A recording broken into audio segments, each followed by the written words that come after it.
দক্ষিণ কলকাতার আরো একটা রাস্তার ব্যাপারে কথা হোক। হরিশ মুখার্জি রোড। কে ছিলেন এই হরিশ মুখার্জি?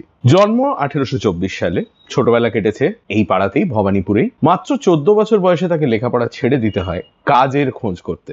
ইংরেজিতে ভালো ছিলেন, কাজেই সহজেই কাজ পান। রাইটিং লেটার্স, পেটিশনস, বিলস, তারপরে ইংরেজি থেকে বাংলা তর্জমা, এই জাতীয়। 1851 সালে ব্রিটিশ ইন্ডিয়ান অ্যাসোসিয়েশন তৈরি হয়। ভারতবর্ষের শিক্ষিত, একটু আপার ক্লাস, জমিদার টমিদার, এই জাতীয় লোকেদের একটি অ্যাসোসিয়েশন, যারা ইংরেজ সরকারের সামনে নানান রকম দাবি দাওয়া রাখতে থাকে যে ভারতীয়দের স্বাস্থ্য, শিক্ষা, এসব দিকে যাতে একটু নজর দেওয়া হয়। হরিশ মুখার্জি সেই অ্যাসোসিয়েশন জয়েন করেন। 1853 সালে একটি নতুন খবরের কাগজ শুরু হয়। 3 ঘোষ ভাই শুরু করেন এই খবরের কাগজ, যার নাম হিন্দু পেট্রিয়ট। হরিশচন্দ্র সেই হিন্দু পেট্রিয়ট জয়েন করেন এবং তার এডিটর হয়ে যান।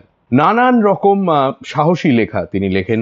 তার আন্ডারে হিন্দু পেট্রিয়ট বিধবা বিবাহকে সমর্থন করে এবং লর্ড ডালহাউজির ডকট্রিন অফ ল্যাপস এর বিরোধিতা করে। 1859 সালে শুরু হয় নীল বিদ্রোহ। একের পর এক আর্টিকেলে হিন্দু পেট্রিয়ট নীল চাষের বিরুদ্ধে, নীলকর সাহেবদের অত্যাচারের বিরুদ্ধে লিখতে থাকে এবং একটি আশ্চর্য জিনিস শুরু হয়। প্রত্যন্ত গ্রাম থেকে হাজার হাজার চাষি কলকাতায় হরিশচন্দ্র মুখার্জির বাড়িতে এসে ধর্ণা দিতে শুরু করেন। হরিশচন্দ্রর একটি রেপুটেশন ছিল যে উনি অসম্ভব খাটতে পারতেন। মাত্র কয়েক ঘন্টা রাত্রিরে ঘুমিয়ে সারাদিন কাজ করে যেতে পারতেন, কিন্তু ওইটুকু ঘুমের ওপরেও এই সময় টান পড়তে শুরু করে। সারাদিন ধরে অফিসের কাজ, সন্ধ্যাবেলা যে সমস্ত চাষিরা এসেছে তাদের দুঃখের কথা শোনা, তাদের পরামর্শ দেওয়া, এবং তারপর সারা রাত জেগে হিন্দু পেট্রিয়ট এডিট করা।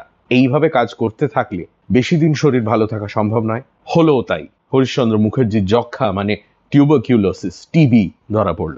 1861 সালের 14 জুন, মাত্র 37 বছর বয়সে হরিশ মুখার্জি মারা যান। বলা হয় মারা যাওয়ার কয়েক মিনিট আগেও উনি বলেছিলেন, ওরে পেট্রিয়টটা ছাপতে পাঠাস না, প্রুফটা আমায় আর একবার দেখিয়ে নে। এহেন কাজ পাগল হরিশ মুখার্জির বাড়িটা কোথায়? বাড়িটা ছিল হরিশ মুখার্জি রোডে, কিন্তু এখন আর নেই।